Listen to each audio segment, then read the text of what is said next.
She's also been with us for a long time. She shared on many several dissertation defenses with me, and really happy to have her here. And Amanda Gregory is a clinical psychologist. She's also the attending psychologist at UCSF. She's a forensic psychologist and somebody who has connected well with Scott to help him with his dissertation. So welcome you also, Amanda. Thank you so much. Let me talk a little bit about how we're going to proceed for the day. The dissertation defense takes about 2 hours. Scott will be presenting for around 45 minutes. He has a leeway between 45 minutes to an hour. Then the 3 committee members will be taking turns asking him and getting into a dialogue with him, 10 to 15 minutes apiece or more if necessary. And then we will open it up to the audience to get into discussion and dialogue with Scott. And that's how the day is going to go. So with that, Scott, I think I'm going to let you begin with your defense, and I'll be asking you questions after you finish. I'm going to give you this time to present, including your title and your work, the methodology that you've used, what brought you here. So, okay? So thank you. All right, first of all, I'd just like to thank everybody for coming, particularly the committee for being willing to support me in my process. It means a lot to me that each of you are here. The title of the dissertation is called The Complementarity of Solution-Focused Principles in Archetypal Psychology. So to start out, as Carol mentioned, I'll talk a little bit about the research methodology that I chose, which is what we call theoretical research. There are lots of options within psychology as far as how to collect research, collect the data, which is the focal point of the research. A lot of the dissertations here at CIS are what we might call qualitative, which could be, examples of that include phenomenological, which focuses on the experience of people in general of a certain phenomenon or subject. Heuristic, which focuses on, like it would be my own experience. You can do surveys, lots of different qualitative methods.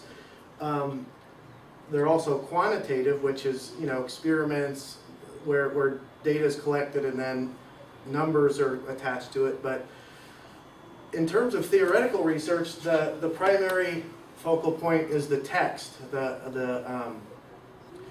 standing on the shoulders of what other people have already said in the field, and so that's what really I decided to do, and it seemed most appropriate for my topic. So a little bit about how I chose this topic and how it evolved. Over the course of my coursework here, I came in initially thinking that I would probably do something along the lines of shamanism or something a little bit more Eastern oriented. And I started to look around among my cohorts in East-West, both at the master's and PhD level. And even though the faculty there were, consisted of a lot of psychotherapists, very few of our cohorts were psychotherapists.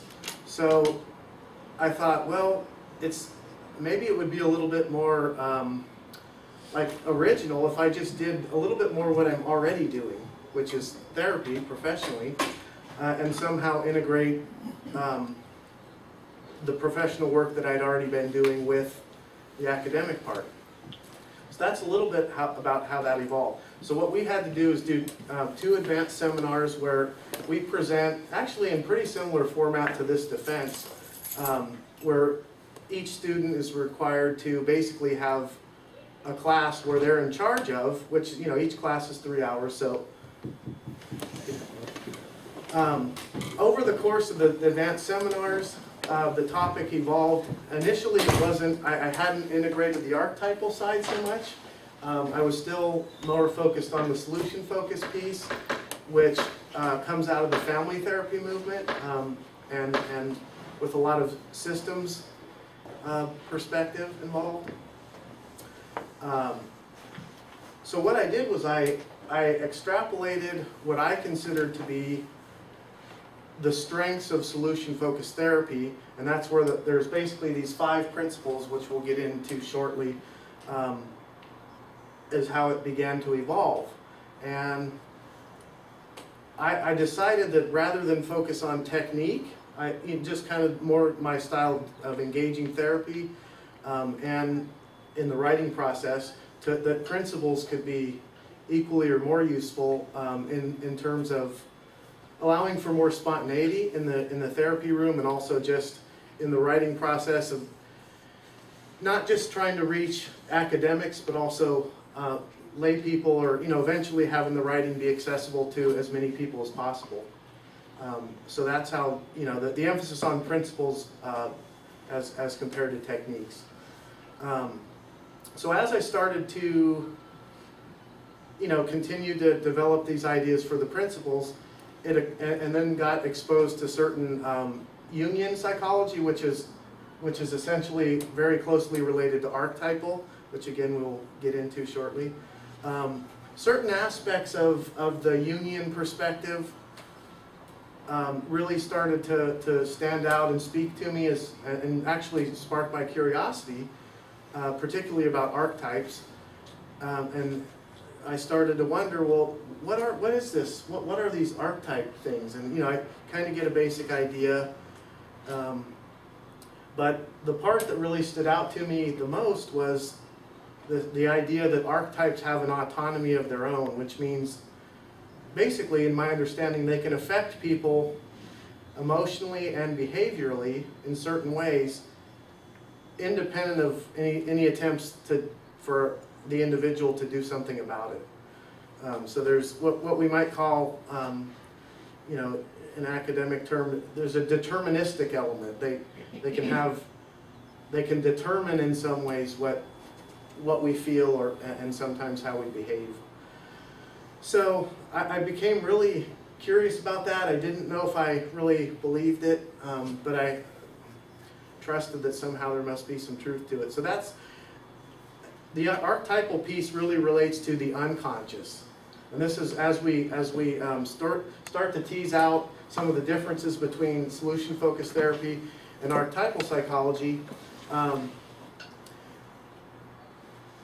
The deterministic element, the way that both approaches look at the unconscious, solution-focused therapy falls under what we might call constructivist, a constructivist perspective, which basically what that amounts to is that reality is invented, as opposed to where in archetypal psychology reality is discovered.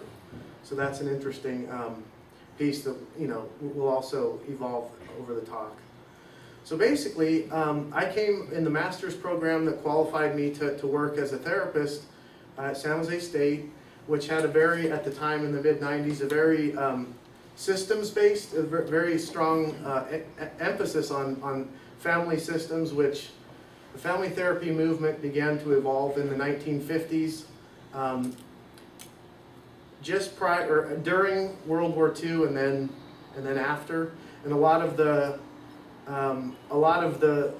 Second World War had a lot of influence on the family therapy movement developing, particularly people going off to the military, marriages that happened hastily because couples wanted to kind of seal their bond, or they had to wait. It could go either way, but a lot of changing sexual practices. So people were, after World War II, started to come back and have problems that really they were asking to be seen more than one individual in therapy. So couples were wanting to be seen. They were wanting to address issues that related to family, more so than had happened prior to the war.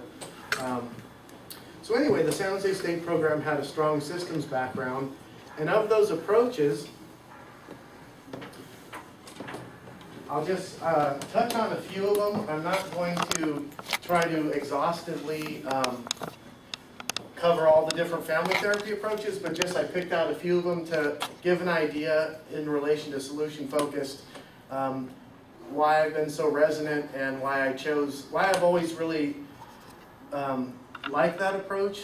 And So before I get into these three and in relation to solution focus, I'm going to just talk briefly about two important observations in systems theory, which including family systems. One is that the function of symptomatic behavior is that it regulates emotional closeness and distance.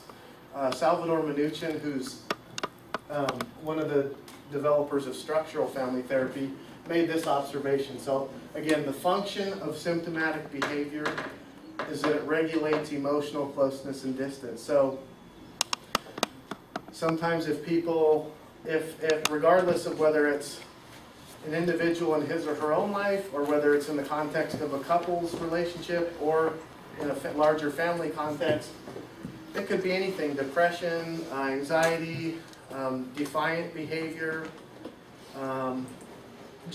just about any sort of behavior that we might call symptomatic or somehow creating problems within the family. What this is saying is that somehow it has an influence on people, their emotional closeness, or conversely, distance. Also, so throughout the talk, once we start to get into the 5 principles, these relate to at least, most of the principles. I figure at least 3 of the 5 can be closely related to these. The second observation is about wholeness in terms of a symptom, and specifically that a change in part of the system necessarily affects the system as a whole. So we will come back to that in relation to the principles.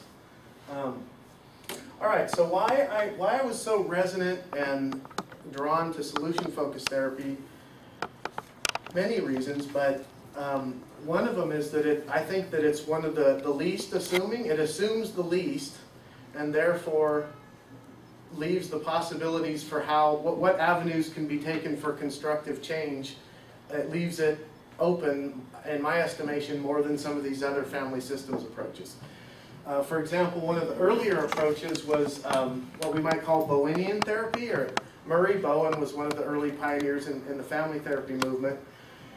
And a lot of the language or focus in Bowenian therapy focuses on multi-generational transmission of symptoms, so that, in other words, if there are certain behaviors that are happening that are problematic, or we might say dysfunctional or symptomatic, that it tends to happen over generations, and that a lot of times, unless there's some sort of intervening either therapy or somehow some sort of other redirecting of those behaviors, that it will tend to get worse, and that they use, Bowenians use the term undifferentiated ego mass, which is just like basically emotionally we sometimes end up in families or partnerships emotionally getting caught up in each other's stuff without pulling back and saying, all right, well, even though we're related, we're close, we're either family or we're close to one another, I can be my own person emotionally, and even though we have our differences. So anyway, that's a Bowenian term. I don't want to spend too much time on that. They also talk about triangles. Basically, if there are 2 people in conflict with one another, at very different times, one or both people might try to rally a third person to sort of dissipate the intensity, or get somebody to side with them in order to try to feel a sense of relief or support. But usually triangulation ends up making it be worse. So part of the goal in Bowenian therapy is to be aware of not triangulating, and to and what they call the goal is differentiation, which is similar to the Jungian concept of individuation. Okay, so structural, and I mentioned Salvador Minuchin in terms of the function of this observation. Some of the assumptions in structural therapy relate to that a lot of times problems relate to poor boundaries, either diffuse or rigid. Diffuse meaning there are really no boundaries, people are just up in each other's business, or rigid boundaries where, if it's the parent, or doesn't matter who it really is, but there's no flexibility. So in structural family therapy, we would often want to have stronger boundaries. They also assume that there are usually problems relate to imbalances or hierarchy, which in other words, on generational lines, parents should have more power than children. Grandparents should know when to kind of butt out when in the parenting. And so a lot of times, so the focal point a lot of times is around hierarchy and boundaries in structural family therapy. Strategic family therapy, which is often attributed to Jay Haley. There's lots of others, but Chloe Madonis. But a lot of certain assumptions in strategic therapy is that even though clients come into therapy asking for change, that they resist it. And probably all of us who are therapists would probably agree that sometimes clients really do seem to resist change even though they're asking for it.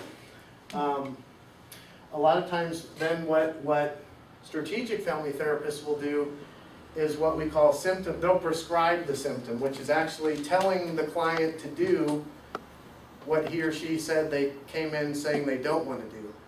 And it's sort of what we might call a paradoxical intervention. They want to create what we might call a therapeutic double bind, which is that no matter what happens, the client must somehow change. Either they change the behavior they came in saying they want to, or at least they have to acknowledge that it's more voluntary than they had initially wanted to acknowledge, or in their own consciousness that it was. So basically, that's just a little snapshot of 3 approaches that I, in the family systems movement, that I do think are strong in their own ways and they can be useful. But the reason I'm more resonant with solution-focused is because it doesn't assume these types of things. There's really only, in my estimation, a couple things that solution-focused therapy does assume. One is that people inherently have the ability to create the changes they want, that people are oriented toward health and healing, and that, that under the right conditions, that's inevitable that will happen eventually, if given the right support. And secondly, that that whatever is identified as a problem, there are exceptions. So those are kind of really the foundational assumptions. One, people will heal anyway and are capable of doing so more or less on their own with minimal intervention. And then also that whatever is identified as a problem, there are exceptions. And so in solution-focused therapy, we want to hone in on what are the exceptions, what can we notice about them, what can we observe about them, and with the idea that people enter into therapy with what we might call problem-saturated thinking. They're all too familiar with what they consider problematic, and their thoughts and the way they use language reflects that, and that the idea is that even though they're saying they want it changed, it tends to continue to show up because that's still what they're focused on. Even if they're saying, I don't want this, they're just so, problem saturated.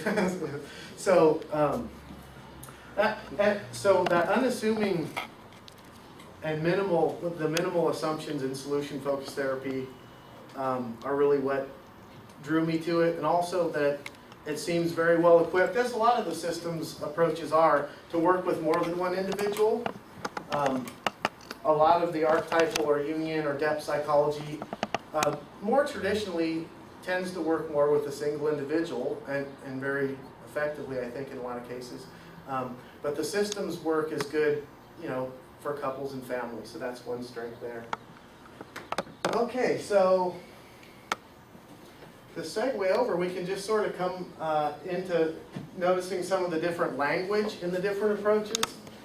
Archetypal psychology, terms like psyche, soul, unconscious, which includes individual and collective consciousness, shadow, archetype, which is in the title of the dissertation, myth, image, imagination, ego, complexes, wisdom figures, God images, and anima and animus, which also relates to soul, the masculine and feminine.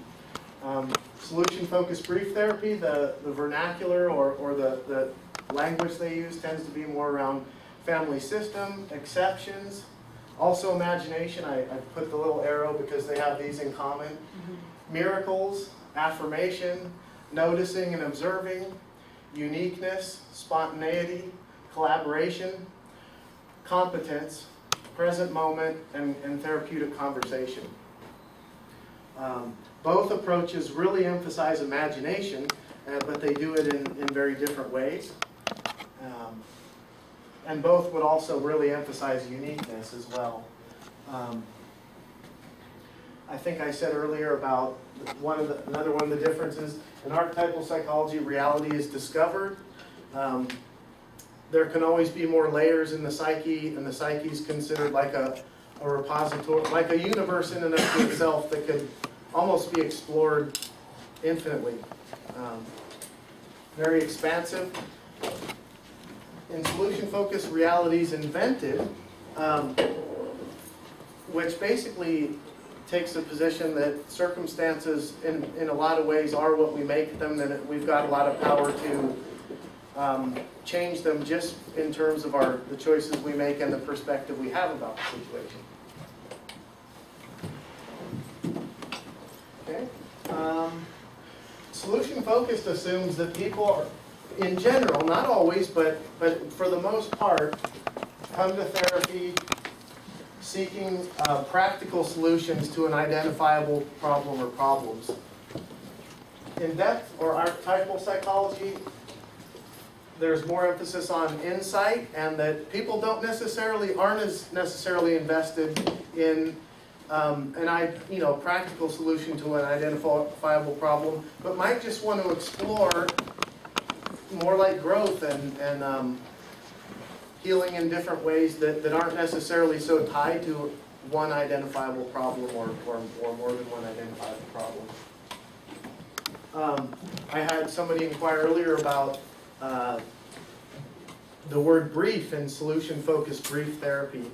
And the emphasis on that, according to Steve DeShazer, who's along with Insoo Kim Berg, the two primary or initial founders of the approach, some of his contemporaries and some of his students were adamant that we could drop the word brief from the name of the approach, and DeShazer said no. To me, it's essential that we leave it in there, because for him, he wants to set up the expectation that change is not only possible but probable in a short period of time if the right conditions are set and the person is invested in person or persons is invested in initiating and mobilizing whatever resources they need to create those changes. So for DeShazer, he definitely wants the term brief in there about setting up the expectation and creating confidence among participants in therapy. All right, let's get into the principles themselves. And for each, we'll sort of look at the principles, and I'll comment a little bit about from both approaches. It's basically like we're looking at the principles from two different lenses from these approaches that are, in some ways, could be considered opposed or just so drastically different that they almost seem to contradict each other. But the thesis of my dissertation is, these could all be considered like limbs of the thesis, but the thesis being contradictory perspectives can not only coexist, but may coexist to the mutual benefit of each involved party.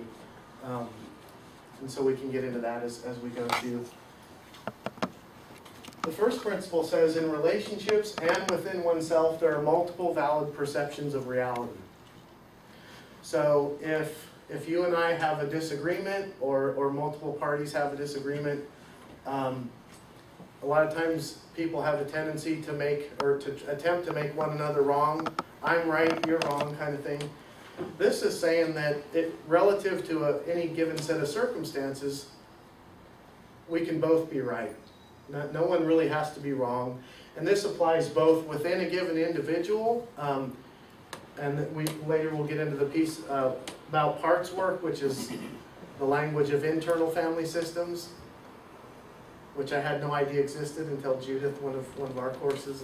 So I appreciate that. It's just amazing how you discover these, you know, a lot of what's in the field already. But parts work is basically internal family systems is really a nice hybrid between depth psychology and family systems, and it asserts that within a given person, I might say, well, part of me thinks this, but then another part of me thinks, and it relative to any given circumstances, and they might be very much in conflict, or at least feel that way. There might be a sense of fragmentation within the individual. And this also applies between and among people, so that we can actually recognize the validity in different perspectives, even if they seem diametrically opposed. So it's both within the individual and among people. So along the solution-focused side to this principle, part of the influence is second-order cybernetics. So in that, cybernetics is a term borrowed from computer science, and I'm not going to really get too much into that, but first-order cybernetics in the family therapy movement states, I as therapist influence you, I instruct you or teach you, I'm the expert, and I'm essentially separate from you, an individual, or the family system. In second-order cybernetics, the therapist is not necessarily considered an expert. It's more of a collaborative approach, and the therapist isn't considered separate in the sense of whatever unit is involved under observation, which is like if we looked at a transcript of a therapy session, the therapist can't divorce or separate themselves from that unit of, so in other words, the therapist's stuff or emotional, whatever the therapist brings is always there, and we can't pretend like it isn't. So that's basically, in a nutshell, what second order, a lot of what that's saying there. I mentioned earlier about parts work and internal family systems. Carl Jung had already alluded to and developed a different technique, or what he referred to as active imagination, which basically has a lot to do with a person's self-talk. The way that the way I work with my own internal dialogue, the way I speak and talk to myself and think. And again, if there's fragmentation among different perspectives within a person, one of the techniques that Jung and then Schwartz in what we might call parts work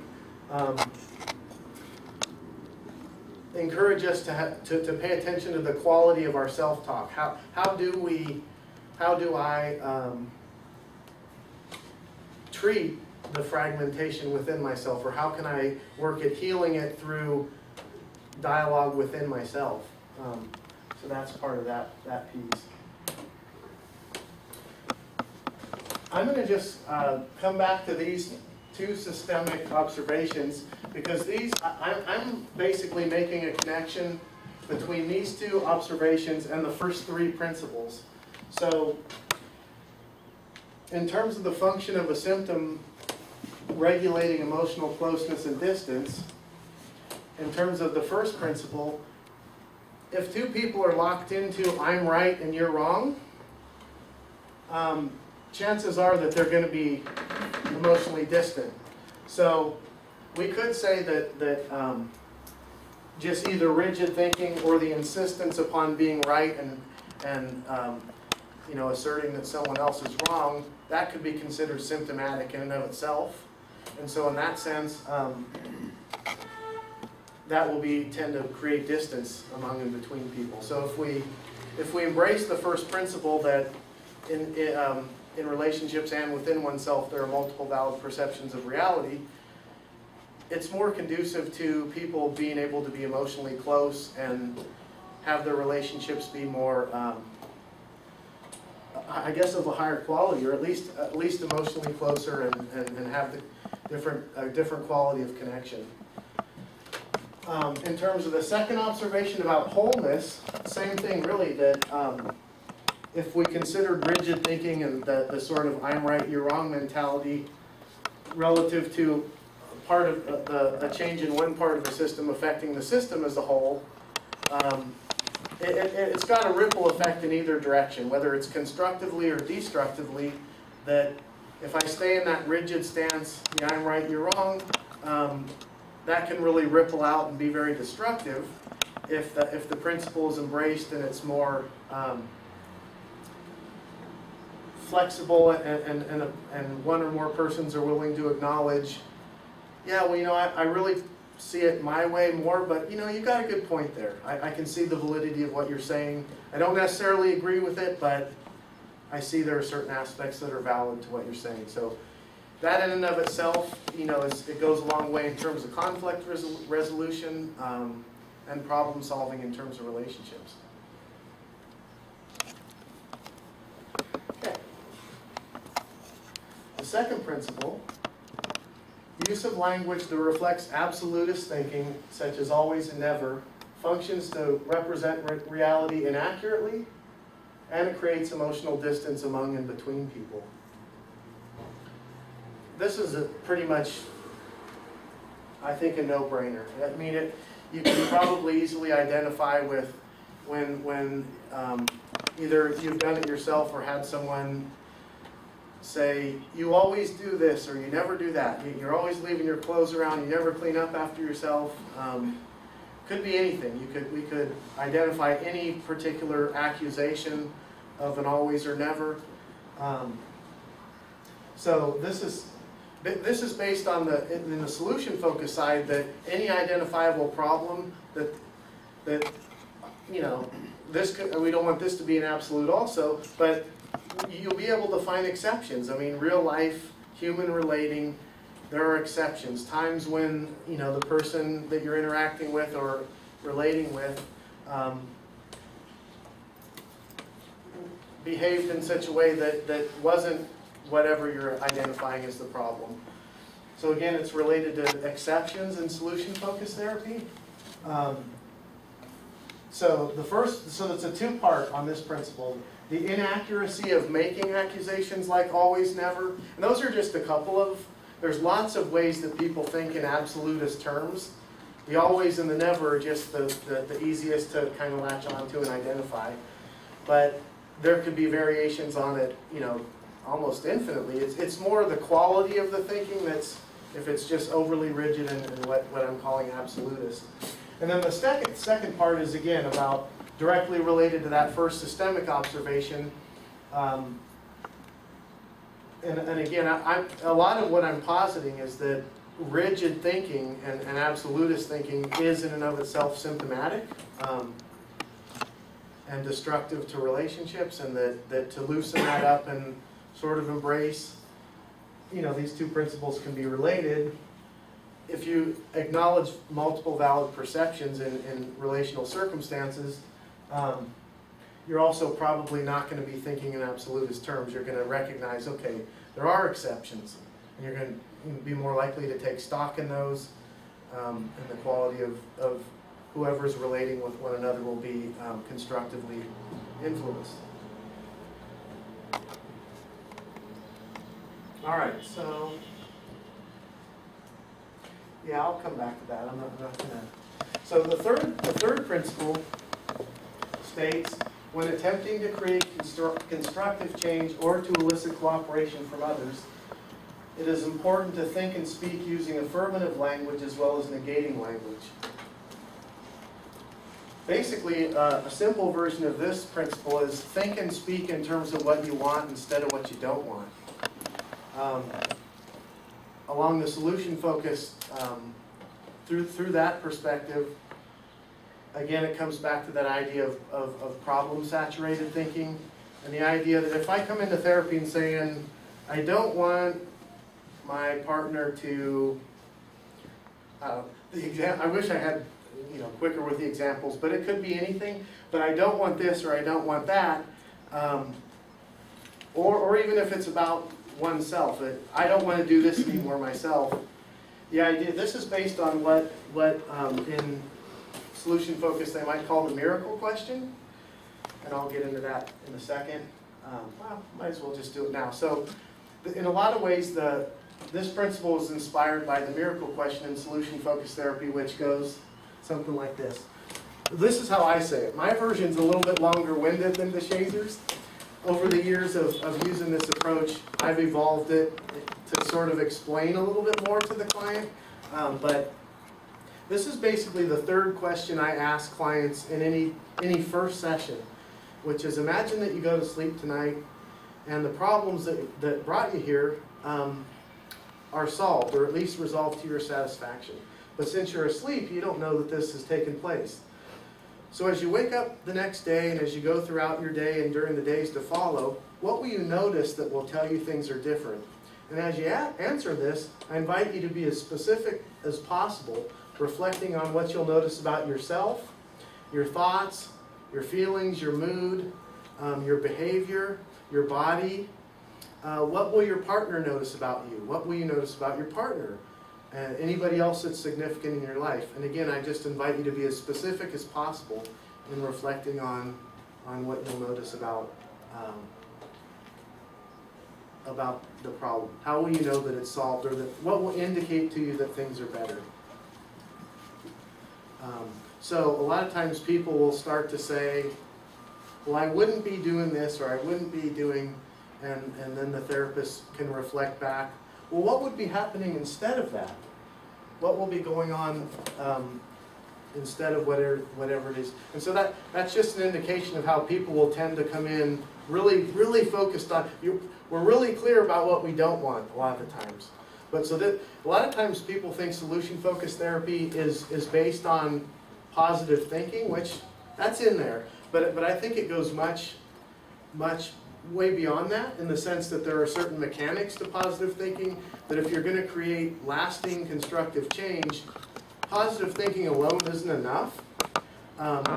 So what the miracle question is essentially an exercise in visualization, and the more specific you can be in imagining what will be different in the absence of the problem, then the client, or just someone trying to do this on their own, can start to take small steps to move in that direction. So positive thinking rarely is enough. You've got to kind of get into a little bit more specifics of how can this actually work? What will it look like? So,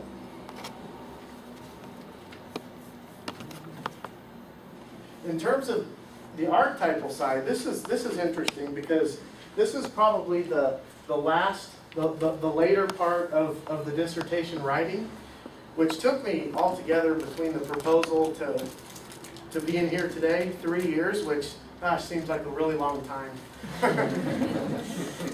But I think in a way, this piece is what I was sort of putting off, or somehow I thought, that talking about, basically this is talking about asking the question, what does your soul affirm? What do you know to be really what direction you're drawn to in life, whether it's a vocation or just could be lots of different things. It might not even be related to a vocation at all. But cultivating a quality of soul where you're aligned with a sense of, I'm in the right place, I'm doing either what I'm supposed to be doing, or this just feels so right that within my psyche and soul, it's undeniably, right. And no one else can determine that but you, essentially. So I think I put that off because I'm actually very much in alignment with James Hillman's assertion that basically everybody has a calling.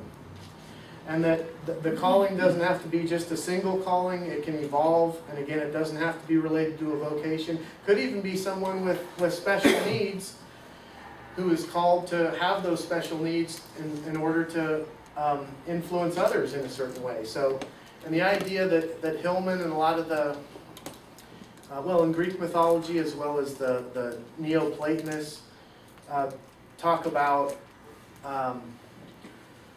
that a lot of this, that we have what we might call a daemon or a spirit guide, or they use the word genius sometimes, that where this spirit or entity is part of pre-selecting an image for one's life, and that at the soul level the person participates in that selection, And it doesn't necessarily predetermine your fate or destiny, but it definitely influences it.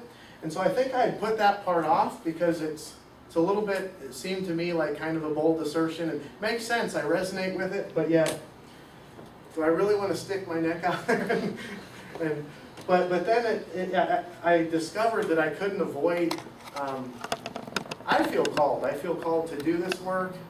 A lot of people that I've worked with, both professionally and just interacting with friends personally, different folks, can resonate with the idea of feeling like whatever they're doing, they're on purpose, that somehow, whether we use the term calling or purpose, that they were sort of meant to do certain things. So again, coming back to using affirmative language, both in your thinking and the way you speak. So it relates to self-talk and also the way you interact with others. The archetypal side will often welcome inquiries about soul and calling, purpose, fate, destiny. So let's see. I feel like there's a little piece that I might need to come back to, or that I'm forgetting about this, but we can go on to the next principle, and then maybe I can circle back if need be. The fourth principle is probably the most strictly solution-focused. I would say that I formulated 4 out of the 5 principles myself as far as how they're worded. This one's probably the one I could take least credit for, which is pretty much straight from de Shazer, which is solutions can be independent from what one considers to be the problem. So in other words, you don't have to understand the problem to solve it, is essentially what that's saying. And in fact, I'm going to read a story that de Shazer uses to sort of illustrate this.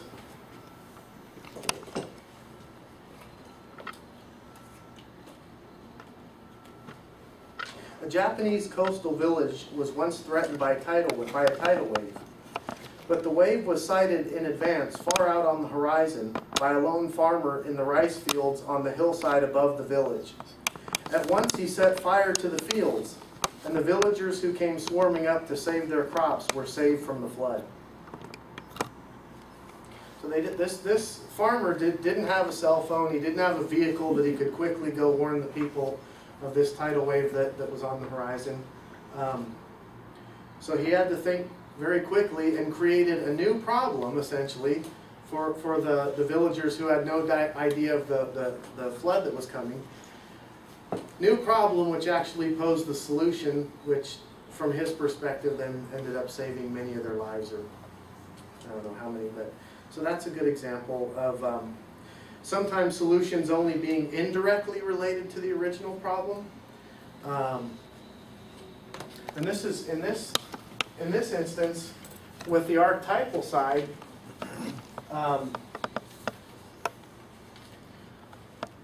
Again, parts work comes into it, as well as some of a couple other stories I have that are more offered up by a couple of Eastern sages. Well, Chuang-Tzu's one of them, who's one of the 2 central Taoist figures.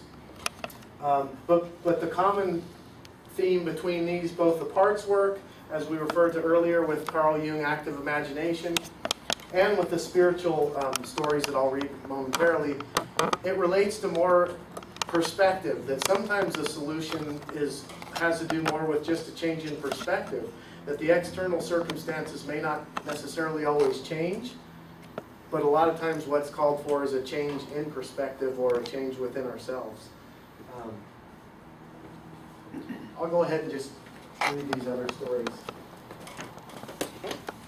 They're short. Actually, William's probably this one.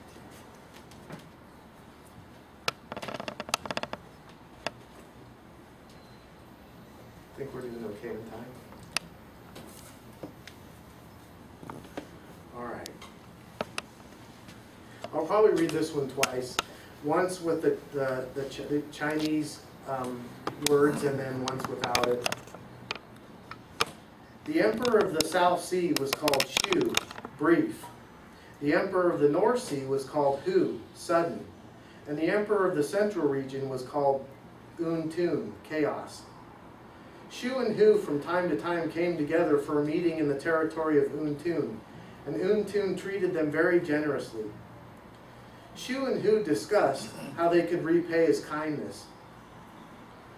All men, they said, have 7 openings so they can see, hear, eat, and breathe. But Tune alone doesn't have any. Let's try boring him some. Every day they bored another hole, and on the 7th day Tune died. So I'll read it one more time and I'll just replace the Chinese with the English version of them.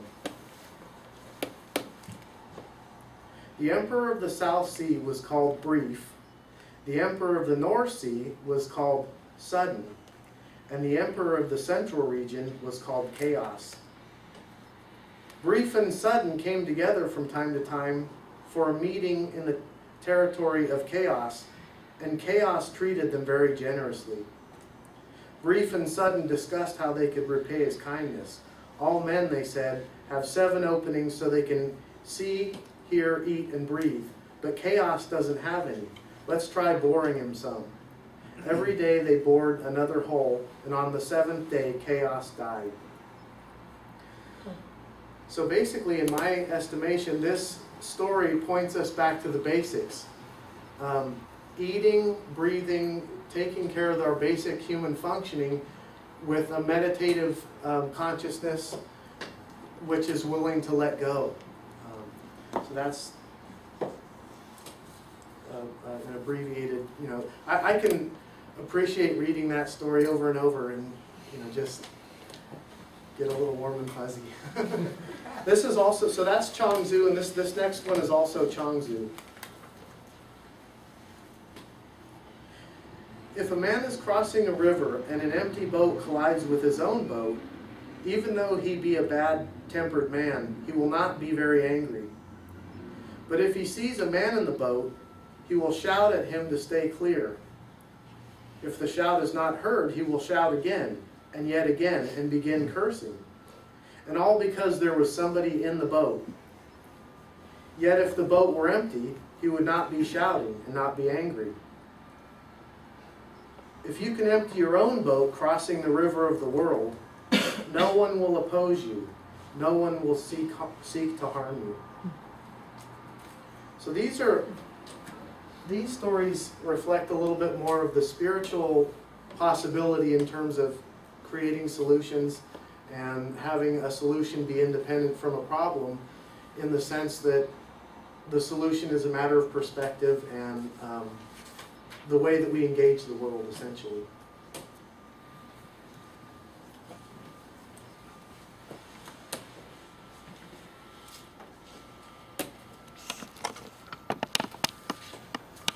Okay, the 5th and last principle states that constructive, gradual changes in attitude, perspective, disposition, or behavior, no matter how small they may seem, are relevant and worthwhile. So in other words, a lot of these are kind of a mouthful, but for each one we can simplify them and shorten them. Basically what this saying is gradual change is good. If constructive changes, what we want to do therapeutically and just in our own lives is to take the pressure off of ourselves to be perfect, and that allow sincere efforts to create constructive change to unfold gradually. And that the idea from a solution-focused perspective, when we do that, it's more likely to be sustainable rather than just, there are certainly dramatic life circumstances that happen that create instant, sudden change that's lasting. But I will go out on a limb and say that more often, changes that last tend to be gradual. Certainly there are exceptions, and those are wonderful perhaps, but what this does is this principle, though, when embraced, takes the pressure off of people in terms of their own expectations of oneself as well as expectations of others. So that's in a nutshell that one. Hillman also talks about the ideas, this is sort of comparing the idea of the hardcore practicality and solution-focused therapy as compared to the archetypal preference for depth. Hillman emphasizes that we can't underestimate that if an idea gets a hold of us, that's almost like a little bit more of that deterministic, or sometimes ideas can get a hold of us, and that can be very practical. It's almost as if it's like an idea starts to roll around that sort of builds its own head of steam, even unconsciously in some instances, because the unconscious from the archetypal perspective is always at work. There's too much in our consciousness and in our psyche to be thinking about all the time, but a lot of times if you set a project aside, or if you have a problem that you need to work out or want to work out, sometimes solutions come when we set it aside rather than trying so intently to work it out by our own volition. Another comment, just to sort of compare another one of the assertions I'm making in the dissertation, is that we don't need to, what we might say, privilege depth or practicality. That there's a place for both, and that doesn't have to be one or the other. If I come into therapy and I'm really wanting to create some sort of practical change, or have a solution to what I would consider a problem in a practical way, that who's to say that what kind of depth that might have in the person's life?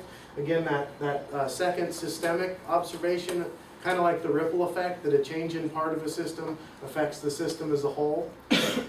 That also applies on the individual as well as collective level, whether it's within an individual, a partnership, a couple's relationship, or a family, or even other levels of systems, politically, educationally, religious, lots of different levels of systems that applies. And then on the other side, as Hillman's saying, who's to say that if an idea gets a hold of us and starts to get some momentum, that can't also have very practical implications as well. So a lot of times in therapy, I hear in consultation therapists talking about clients not going very deep, and I'm always a little bit amused by that. I'm thinking, well, how do you know that? I mean, how do you know what's deep to the client, or what doesn't appear like they're going very deep, in quotes, might, something that might seem either superficial or more on the practical side of things might really have profound implications in their life if they're able to create some constructive change around it. So maybe that's good. I'm certainly happy to open up to questions. Thank you, Scott. We will ask you some questions. Sure. Dijako, I think we'll start with you, and then go to, if that's all right. That's fine. And then go to Amanda and Bill. Well, first of all, well done. Thank you. I enjoyed reading it quite a bit, and the creativity of the connections that you were making was very interesting to me. I thought my part in this is fairly narrow, being more the ways that you brought in the teachings of Dogen and Buddhist understanding. I actually should mention that too, but I'll take whatever questions you have to. So one thing that I'd like you to talk about a little bit more is how you mentioned mindfulness in your paper, and you mentioned, I would use awareness practice. And I'm wondering if you could say a little more about how mindfulness could transform this rigid absolutist thinking that you're seeing as a source of. And I appreciate a lot of the feedback. I think that with someone I interact with, we've talked recently about, and in the feedback you gave about maybe I might have used the term, I don't know, you didn't say too liberally, but a lot. I scaled it back a little bit based on that feedback, but the idea is the same, which is whether on the solution focus, through that lens, a lot of the tasks that therapists give pertain to noticing and observing. And in the what I didn't mention about Dogen, which is a connection, Dogen was a Japanese Zen monk who's credited with founding the Soto Zen school, which, if I'm accurate on this, is what your part of your lineage. And one of Dogen's main contributions was the observation that practice and realization or awakening are inseparable. A lot of times we think, I'm meditating to become enlightened, or that we make it a goal, but what Dogen was asserting is that practice in and of itself and awakening cannot be separated, that they are one and the same. Does that mean we have everything figured out all at once we sit down to meditate? No, but that it's more, as I understand it, the intentionality and the sincere commitment to creating the change, or whether it's in the more spiritual terms, awakening or enlightenment. But I'm speaking more broadly in creating constructive change, that once that commitment is made and that it's a sincere one, that there's an inevitability about it that's already present because all we have is the present. It's not some future thing that's going to happen. It's all in the here and now. So in terms of the use of the term mindfulness, or if we were to substitute that with observing and noticing, we could approach any activity, whether it's sitting and meditating, or meditating can take lots of different forms, walking, dance, whether it's the work that we do or the interactions, the way we use language with interacting with others, that we're paying attention to carefully enough and with enough thoughtfulness about how this both affects myself as well as whoever I may be engaged with, interacting with, and how some of the subtleties, once we start to pay attention with a more concentrated focus, the constructive influence that can have with virtually any activity. And I don't mean to throw the term around mindfulness, and Judith reflected that back to me, that, and I don't think I actually defined it, which was, I think, one of your suggestions, which you gave me. Is it Kabat-Zinn?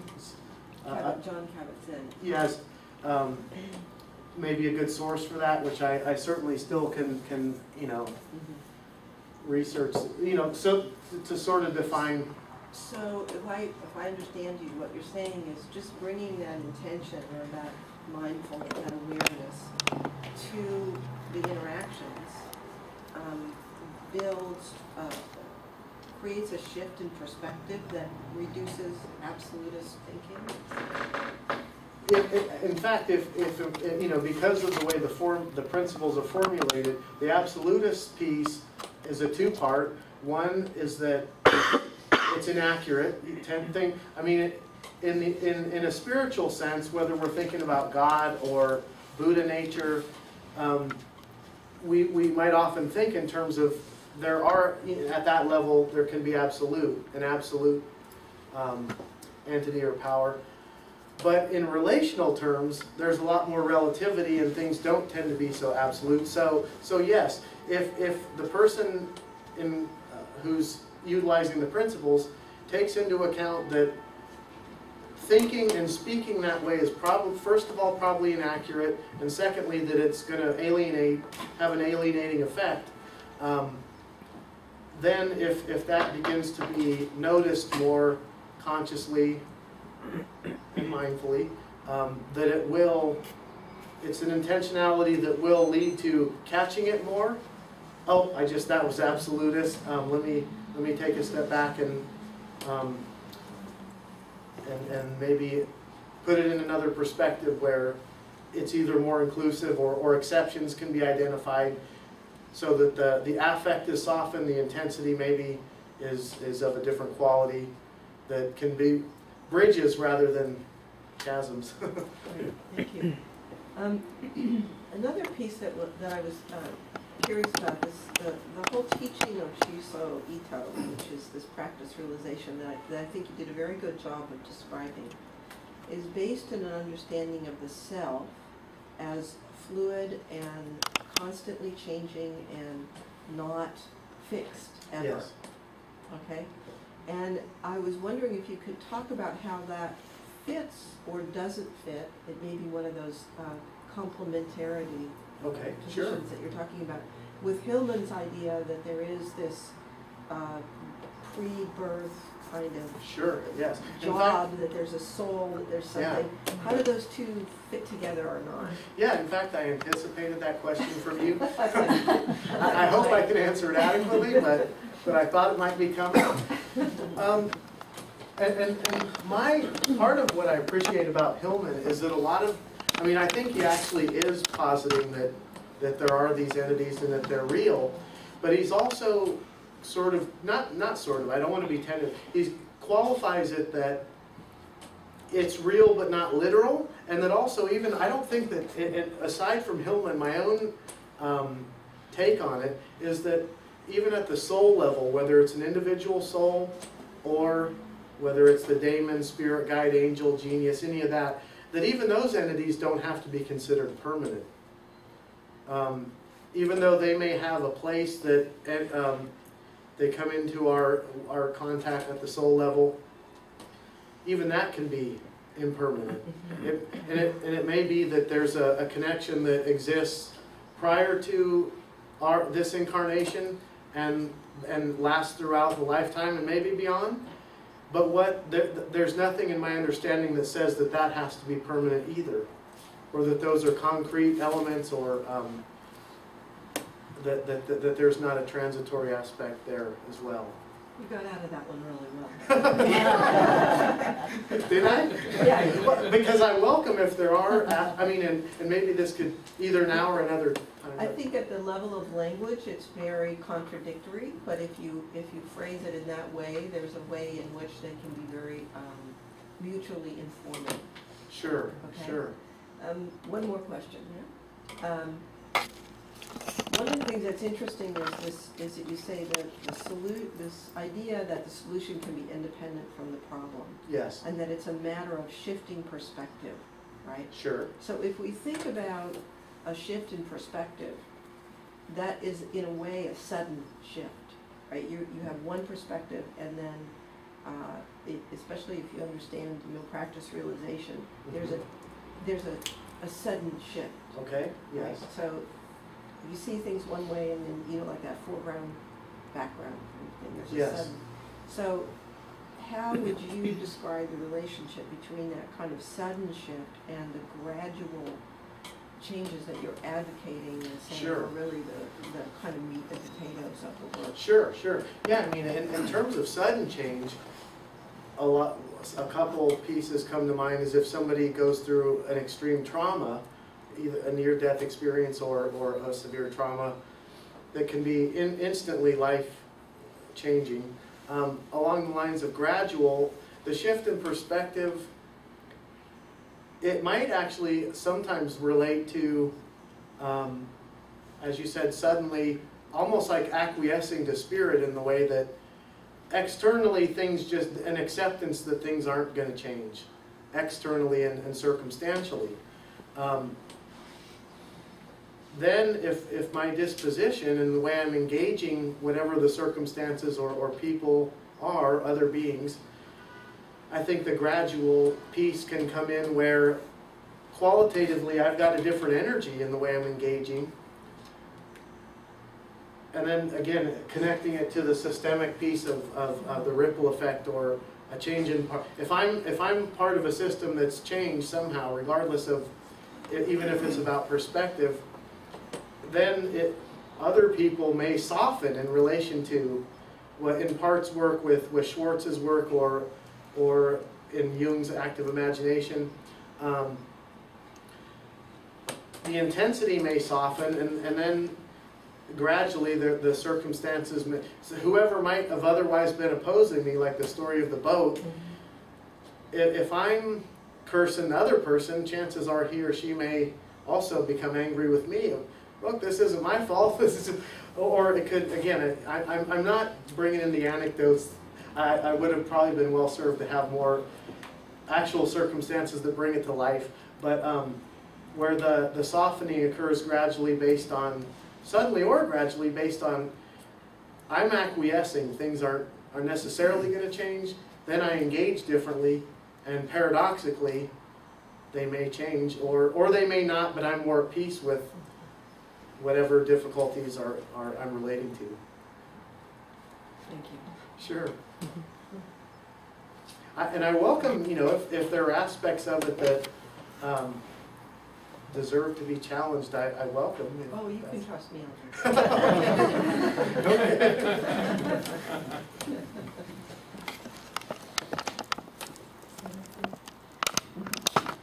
Amanda? Congratulations. Thank you. I had a question regarding the 5 principles and how you think they apply cross-culturally. So either within like your psychotherapy work or as you thought about it. The thing that struck me was thinking about using the affirmative language if you had 2 British people as your therapy clients. Sure. Because of like the sarcasm and like the dry sense of humor. So I just wondered if you thought about any of those with regard to like working. Yeah. Well, actually, interestingly, you mentioned the British.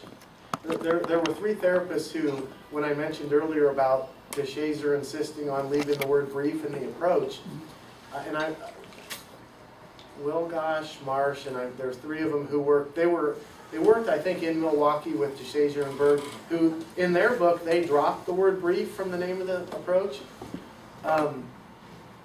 So, I mean, there was nothing in their work that, I mean, in fact, they offered one of like a synopsis of what they considered solution-focused approach, which I did, you know, including the miracle question, scaling. Oh, I didn't talk about scaling questions, which I could maybe answer or attempt to answer your question, which relates to the gradual change also. They might ask, well, on a scale of 0 to 10 or 1 to 10, where are you now relative to whatever you consider the problem, 0 being the worst and 10 where you want to be?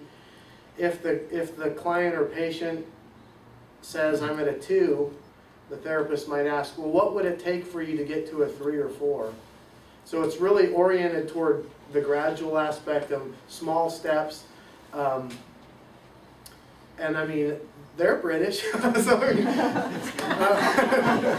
they actually were, in their book, very much emphasizing probably the 5th principle. The scales are really oriented toward gradual change, and affirmative language as far as what would it take instead of what I don't want to happen, what would be happening, what would it take to get there, or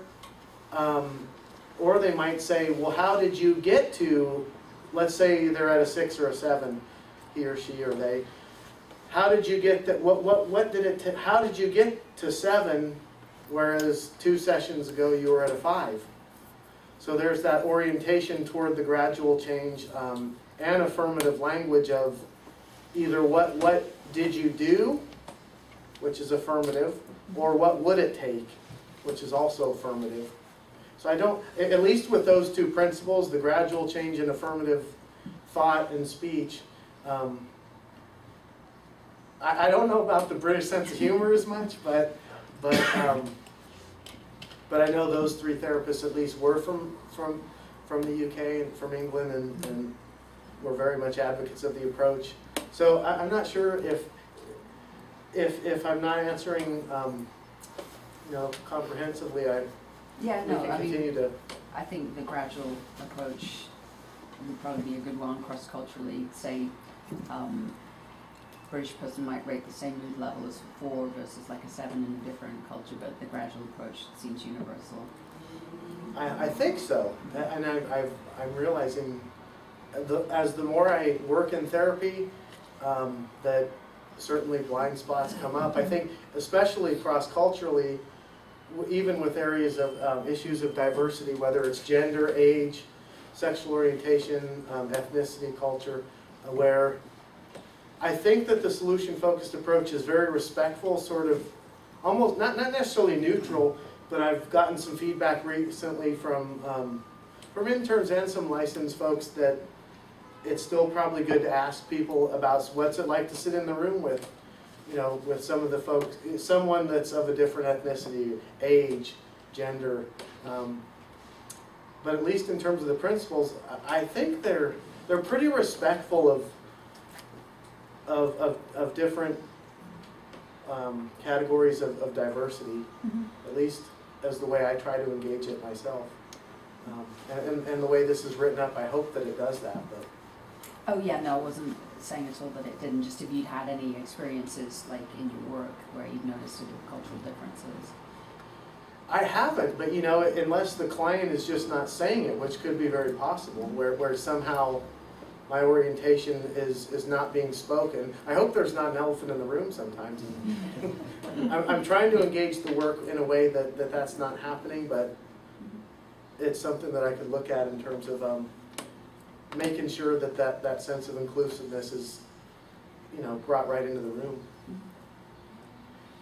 Another thought that just comes to mind with this is a lot of this stuff is oriented toward actual psychotherapy, but the way the dissertation is written, even though it's a dissertation, so it's expected to be academic, I would like the principles and the, you know, maybe if I did a rewrite that was toned down on the academic side, where it could apply to anyone inside or outside of therapy.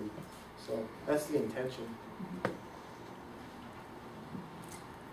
And then I had a question. I was wondering, this is a really small part of the written dissertation, but you mentioned calling as it relates to evil. Oh yes. And just because I do a lot of forensic work where that term comes up, I wondered if you had more thoughts on that. Yeah, well, I mean, my understanding from the in the larger archetypal lens is that evil is a real entity in the world, and that it's a pattern that shows up consistently enough in the human realm that from that perspective, I think we're kind of silly to try to deny it. That doesn't mean that it can't be transcended or worked through within the individual and perhaps collectively. But I think on the collective level, the mindset from the archetypal perspective is that we may not entirely transcend it, that it's probably likely to still exist in the relative sense of relating, which might be a little bit disappointing or sad, but I think from that perspective, evil is a real, and that at least according to Yettman, it's a challenging topic as far as calling, but that, like Hitler's an example he uses in 2 of the books that I read, The Soul's Code as well as A Terrible Love of War, where it seems as if the writing might be on the wall that it's either not that they were necessarily called to evil, but either one of 2 things happens, either like Hitler we may look at it, that had certain skills that might be considered constructive and strengths, whether it's being charismatic or the ability to lead, a certain forcefulness of personality, but either that certain external circumstances happen that calling goes awry, or that perhaps certain people are just called and that's part of the fabric of archetypal human life. So it is possible that that's just part of it. I think I would put that in a limitations or an area where I would be interested in giving that more attention moving forward, as far as how does evil fit into the idea of a calling, or are some people called in that way? But I'll take a little bit of an agnostic approach with that one. I'm not quite sure. And then I was just wondering where you were planning to proceed from here in terms of like your 5 principles. Yeah, I'd like to actually continue. I already used them in psychotherapy. I'm looking for with whatever, I mean, I will give them as a handout to clients most of the time. And I'm looking for whatever they present to apply the principles. I would like to actually maybe write a novel or have some less academic writing where they're somehow integrated in a way that's accessible. The dissertation format might not be as accessible to as many laypersons, but So whether it's some sort of other creative way to integrate them a little bit less academically, or even with story, integrating story, something that could really be fun is what I like to do. That sounds good. I mean, not that the dissertation was fun, but less within the academic format. I understand. Okay, thank you. Scott, I have a few questions here. One is I'd like you to talk about how you came up or developed the 5 principles, and whether those principles came before you wrote your dissertation or while you were writing your dissertation, and Sure. then how they related to solution-focused and archetypal psychology. Sure. What was your process there? I think that they were starting to evolve more at an unconscious level before the dissertation, and they certainly evolved. I alluded to it, but didn't go into too much detail as far as in the advanced seminars, where in the advanced seminars we're basically required to present, and more or less have an hour to 2 hours where we present a topic of interest to us with our fellow students and the instructor.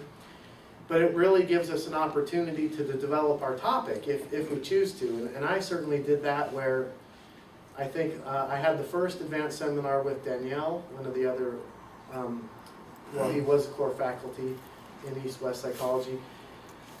I started to develop the principles there, where I thought, well, what really do, since I'm so resonant and since I use solution focus so much, what do I consider the core strengths of that approach, but how can I draw those out without being bogged down by technique?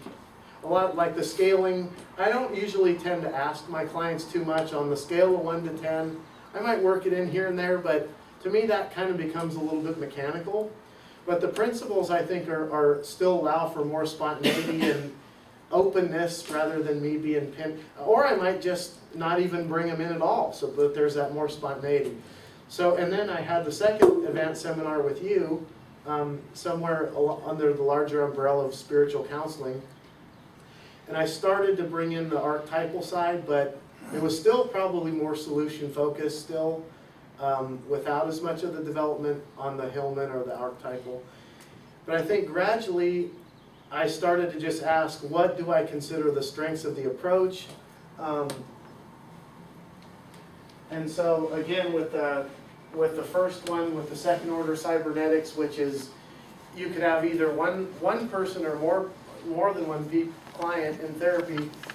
But this is saying that, again, we have to recognize that, okay, if we're doing family therapy, more than one person might have a valid perspective about whatever's considered the problem. And then on this side, whether we're doing the person's parts work or active imagination relate to this first principle.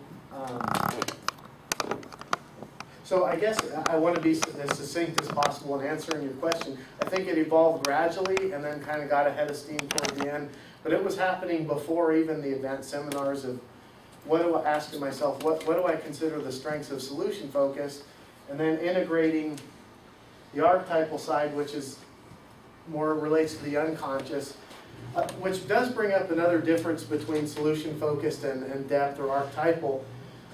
Solution focus insists on not looking at the psyche structurally. So in other words, over here in depth or archetypal, we would say the unconscious is a part of the psychic structure. Not that we can find it or touch it, but it's like an invisible part of us. Over here, we would say, well, maybe, but if we look at it structurally, and again, this is one of DeShazer's critiques of these other family therapy models, is that it limits where we look and how we look for solution. So the constructivist and the solution-focused therapist wants to just keep the assumptions to a minimum about structural parts of the psyche, even structural parts of the system, which is more the family therapy language. By keeping the assumptions to a minimum, the possibilities stay more open for where and how we look for creating avenues for change. So again, I guess just to sort of try to keep it more succinct with your question, it evolved gradually, and then very much later was the unconscious and archetypal piece brought in. So if there are other aspects of your question that I haven't addressed, I'm not Well, sure. let me just move on, because I'm still in this area, but become a little bit more specific with my question, a little different type of question. If we look at kind of the archetypal structure of the psyche, if you can look at it just like we are all human beings in the room, and at the same time, we all look very different. But we've all got 2 hands and 2 legs. So we have a basic blueprint that allows us to recognize that each one of us is a human being. Mm-hmm. And so on an archetypal level for the psyche, it's that same type of blueprint that says, okay, we are all human beings and we react emotionally and in other ways in a certain archetypal pattern, right? I think I get what I think I hear you pointing to is maybe defining it a little more, developing what exactly is an archetype. Is that part of? That's part of what I'm asking, and then looking at the relationship of kind of that archetypal blueprint to these 5 principles, and in a way, getting to what Amanda was questioning you about, just the cultural diversity. Sure. But if there is a human blueprint, Right. then maybe there are principles that apply to the human nature of the psyche. In general. In general, that makes it a universal principle. So I want just some. So sure, and in fact, Carol had given me some feedback in our dialogue somewhere along the way of maybe thinking I needed to develop more along the archetypal side to demonstrate that I have a handle on what they are, what it is. And one of the feedback, so she provided me this answer. A succinct way to think of it is that archetypes are to the psyche what instincts are to the body. So if we look at, we have an instinct to eat, we need to sleep, certain things, the fight or flight response is pretty instinctual. And that the same would apply for the psyche, whether it's just the way we think, the way that we engage the world, the way we relate to one another as human beings, or even other beings that aren't human. So that there's an instinctual aspect to, if a person finds herself or himself in a specific role, whether it's mother, child, different roles that people can play, healer, teacher, warrior, villain, that there are certain qualities in those roles that would be universal regardless of what culture you're from, or what time in what era you're in, the time and place you find yourself in the world, that would be true, that we would respond in similar patterns, be influenced emotionally and behaviorally, regardless of what culture we're in, or what time in history we are, or what place we are. So that's a little bit of how we might define archetype, like a prototype of behavior and or emotion relative to a specific role, regardless of time, era, culture, or ethnicity. So in terms of the principles, I think they're pretty compatible with that. And if I'm missing any piece as far as more specifically, I may be. But I think they're archetypally that most of these would apply. Amanda's question was a good one, but I think in your question you referred to the dry sense of humor. So I'm not sure if there are other, because these questions can relate, whether there might be a blind spot in terms of the principles and how they might not apply in a certain culture. I'd be certainly welcome to go into dialogue about that. But I tried to set them up in a way that where they could be archetypal in the sense of not, if someone were to say, yeah, but that wouldn't apply in this culture, that wouldn't really be the case. But again, there could be a blind spot there. Why did you bring in archetypal psychology in reference to solution? because I think as practical as it is on the solution focus side, it wasn't satisfactory to me that it didn't address the unconscious as part of the psychic structure.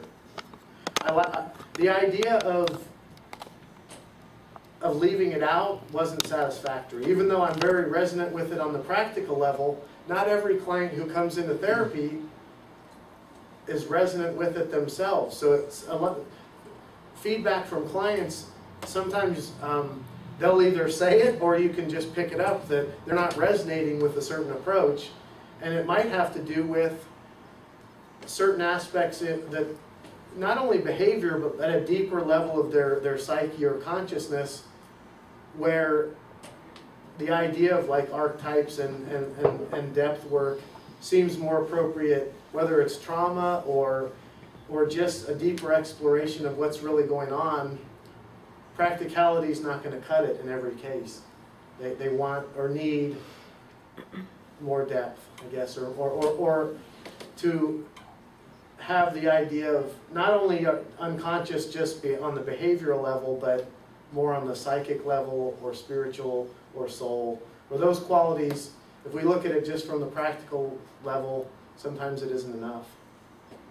So are you saying, like in number 1, in relationships with oneself, in relationships and within oneself, that part and within oneself, is that acknowledging the unconscious that is accepted within depth psychology and archetypal psychology as part of the structure of the psyche? Absolutely. And so these principles can be applied to the unconscious. Just as much as between people. I see.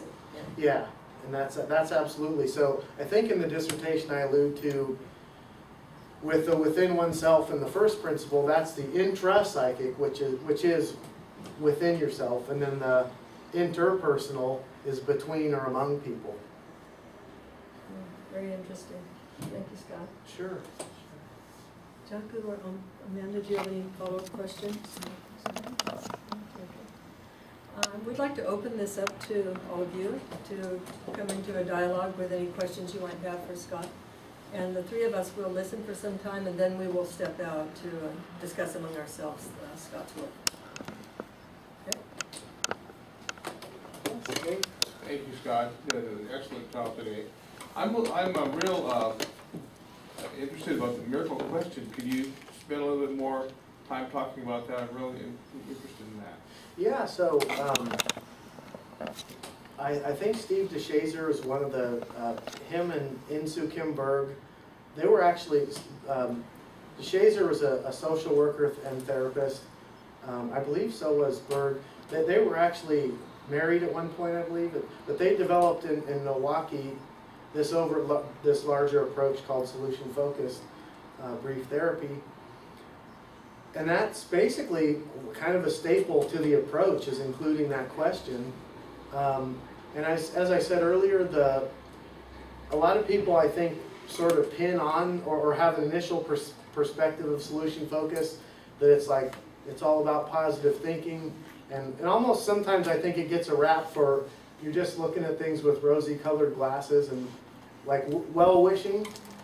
But the miracle question takes it further than that. And if you can do it a one-time shot, or you can in therapy or within, you know, even a layperson or someone outside of therapy can apply that, the same ideas. But it's inviting us or a person to just be as specific as possible about what the person would like to create, and two, what life would be like, or what the circumstances would be like in the absence of the problem. If the problem were no longer present, what would it look like? If things were as you want them to be, what would it look like? And so, and again, it's underlined and highlighted to really encourage the specificity. Go into more detail. Let's really get into this. What else? You know, a lot of times we'll be asked. Keep going.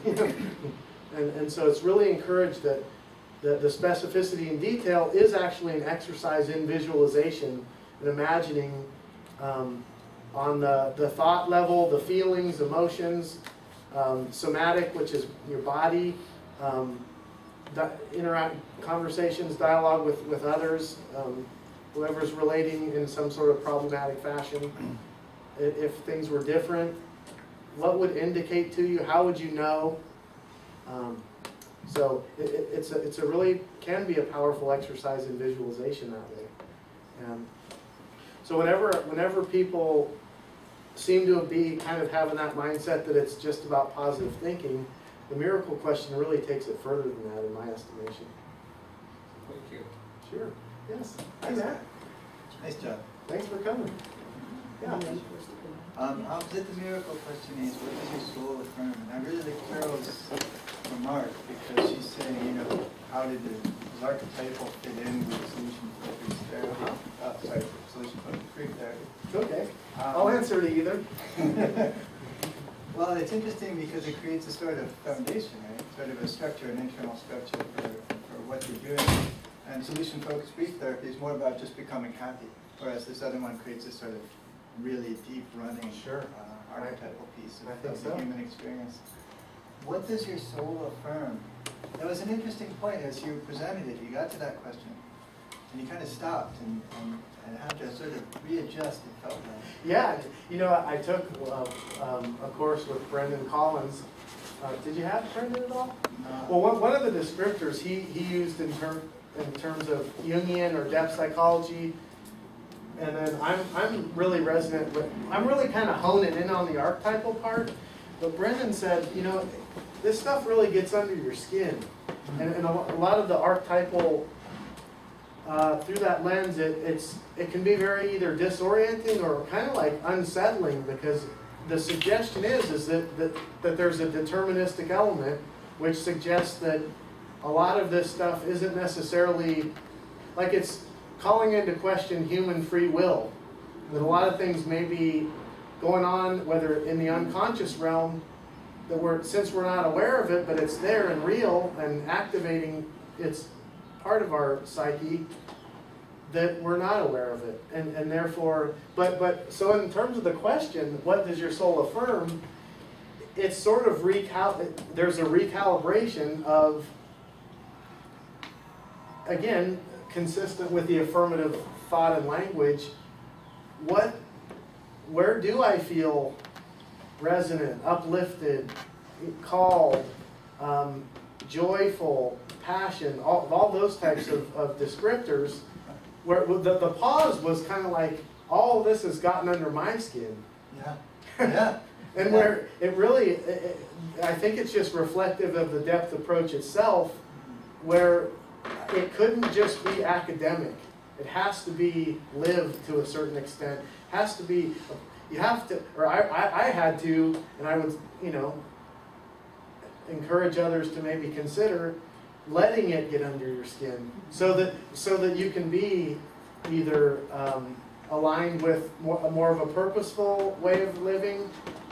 I mean, I'm not stuck on the term call, but because a lot of times that's affiliated with more organized religion or Christianity, which I'm okay with that too, but it's more in a broad sense. Hillman says polytheism is not a religion. I like that's a good quote where, you know, whether we're looking at Greek mythology or Hindu gods and goddesses, where they can have they want to be remembered. They want to activate on us or have their place in influencing a calling or the soul work. So I'm glad you got that. There was that pause. I noticed it too. I really like to see that. I felt like there was something different came in with that remark, which felt less on the solution-focused side and more on the archetypal side. It felt more of a question and an answer. It was neat to see. Yeah, in fact, over the course of our, Matthew and I came in the same time, and by the way, congratulations. Thank you. Matthew just defended the other day. Right. I'll make sure to get the video. But for me, this program and a lot of the work, it just got hold in a way that it wasn't entirely my own volition. And that piece, I think I deliberately put off writing about that, because I knew it was like, whoa, can I really do this? And is this really okay? But then I realized there was that deterministic element. I had no choice. I realized it wasn't complete unless I included it somehow. So, yes. Good job, Scott. Thank you.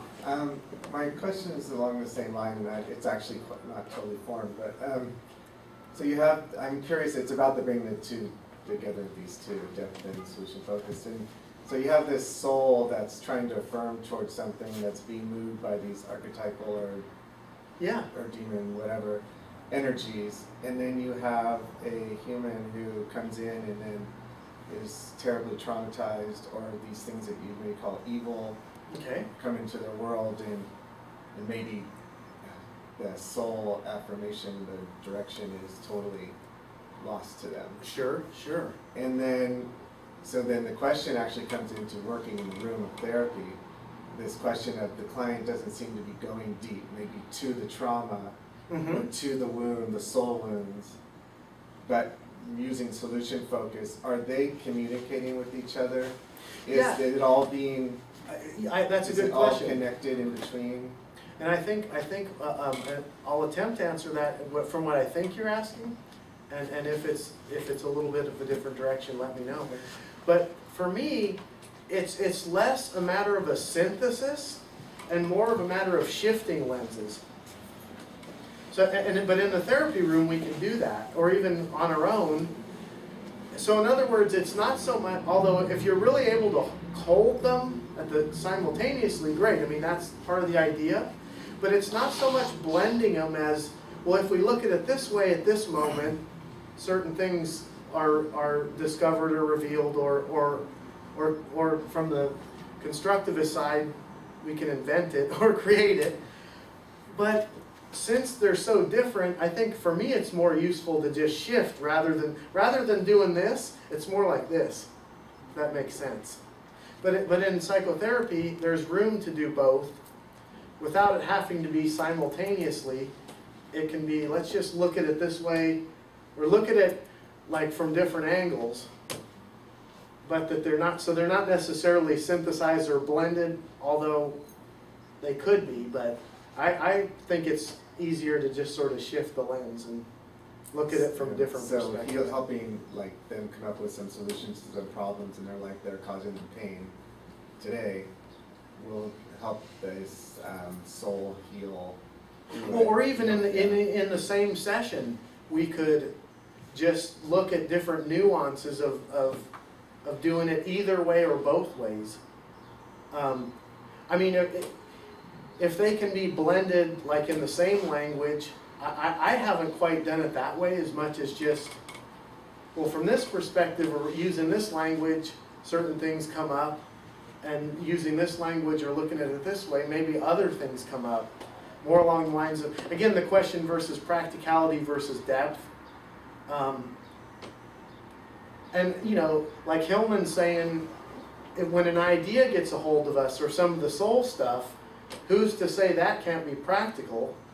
And on the other side of the hardcore practicality, who's to say that that can't ripple into depth?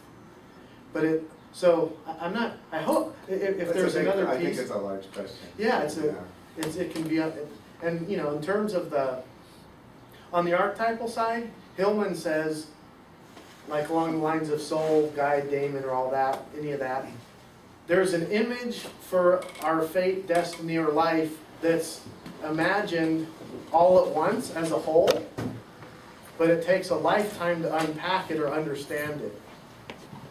That's just from that. So on the other side, as long as things are better, like Matthew said, you're happy. You solve an identifiable problem, maybe that's enough. But on the other side, or from the other lens, it might not be. You might want more depth, more soul, more, you know. So that from that lens, it's a lifetime of unpacking it or understanding it. I think, can I come back to you, Keith? I saw your hand up, Lyndall. Maybe it's a little follow-up. I won't forget about to that last question, but in working with the practical psychotherapy, solution-focused, cognitive behavioral, you'll frequently have a client that says, I'm depressed, but I know the solution is to get up and go for a walk or go exercise, or I know I'm having a maladaptive or absolutist thinking, I'm having some kind of maladaptive thought, but it feels that way. And so, do you envision using the archetypal piece to solve that stuckness when a client knows the solution or knows they're having the absolutist thinking or knows they're having the maladaptive thoughts, but just can't get past that? Yeah, it's interesting with I think I hear you using the language of cognitive behavioral therapy a little bit more, and in a lot of ways it's similar to solution focused, but then again, and I'm almost like anticipating some of the questions that might come up. The solution focused critique of CBT, cognitive behavioral, would be that we don't assume that thinking is faulty to begin with.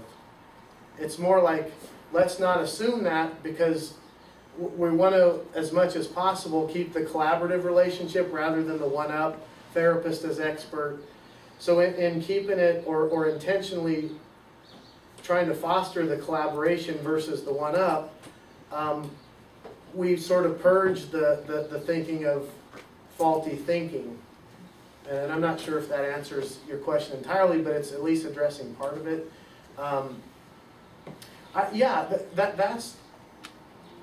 I think CBT is very useful, but I'm resonant with that critique of, I don't want to assume, and in fact I didn't even mention a lot of, on the archetypal side, what Hillman talks about, even though both approaches are part of a larger movement in therapy to what we might say depathologize, move a little bit away from the medical model, which suggests that individuals are sick, but Hillman says, let's keep the term pathologizing. He essentially redefines it by saying, instead of, a lot of times the way the term is used, like a certain diagnosis is very pathologizing or it carries a stigma with it. He sort of redefines the term and says it's the psyche's natural tendency to express itself symptomatically when it doesn't otherwise know how. If that makes any sense. So rather than it being an external observer doing the pathologizing, like a physician or a therapist who's describing the client's symptomatic behavior or thinking in a way that might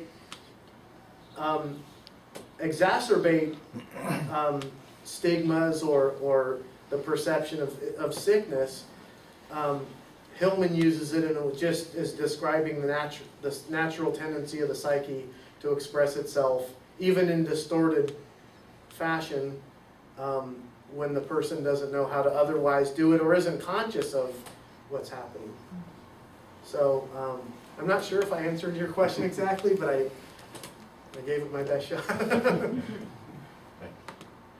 But if there's more, if there's another angle on the question, I'm welcome. Yeah, well, I mean, the question I had was when the client actually identifies, not when the therapist pathologizes, but when the client says, I know I'm having an irrational thought, I'm unworthy, I'm no good, I'm bad. But I feel it. How do you work with that? That sounds like more like the archetypal or depth side would be useful, either in terms of active imagination in the Jungian sense, or in the Schwartz's internal family systems, what we might call parts work.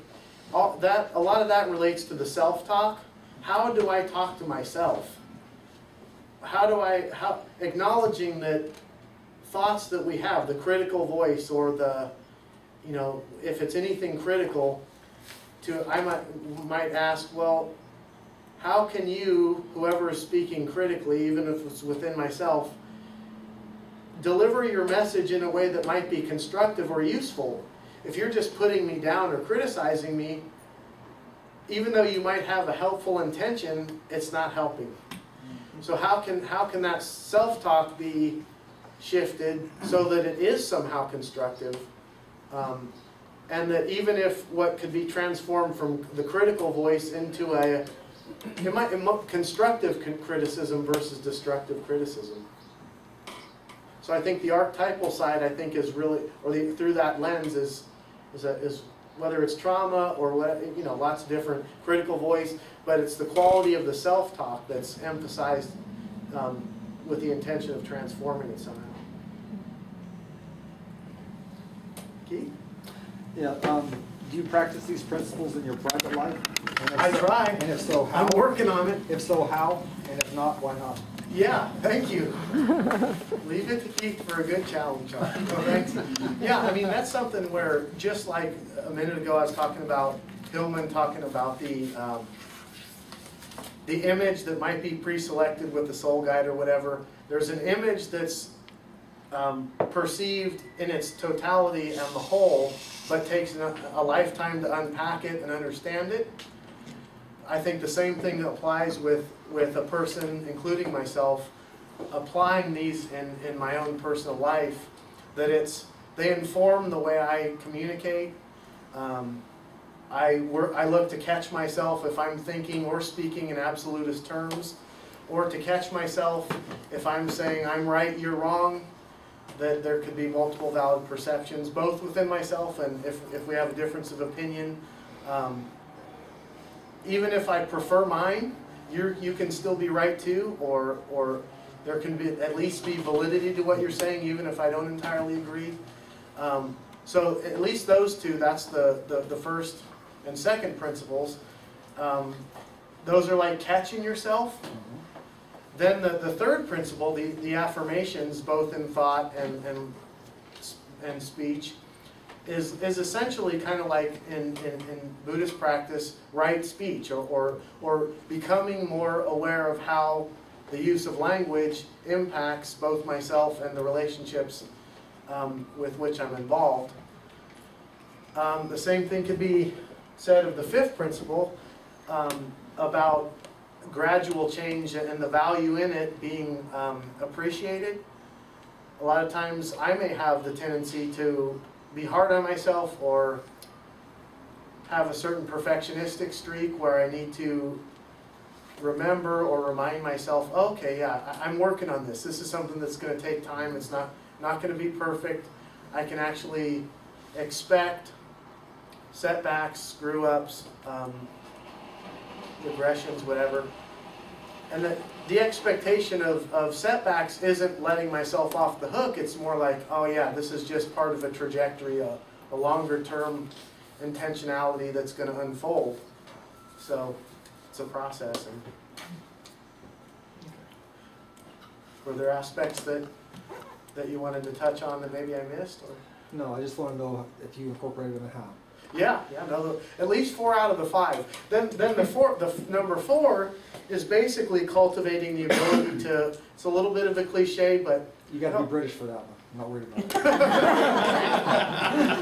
But to think outside the box and start to just think more, appreciate divergence rather than that the whatever I consider a problem has to be like in a linear sense, a real logical sense. They got to be directly related, not necessarily. Congratulations, my brother. Thank you. Appreciate it. Okay, I think that we'll call the questioning to an end now. Scott, the 3 of us met and all of us agreed you've done a really, really good work. There's one small little thing we want you to change in terms of the evidence-based therapy. It'll probably take you 20 minutes to make that change. But with making that change for us, we are very, very happy to give you this doctorate. And very, very happy with your work.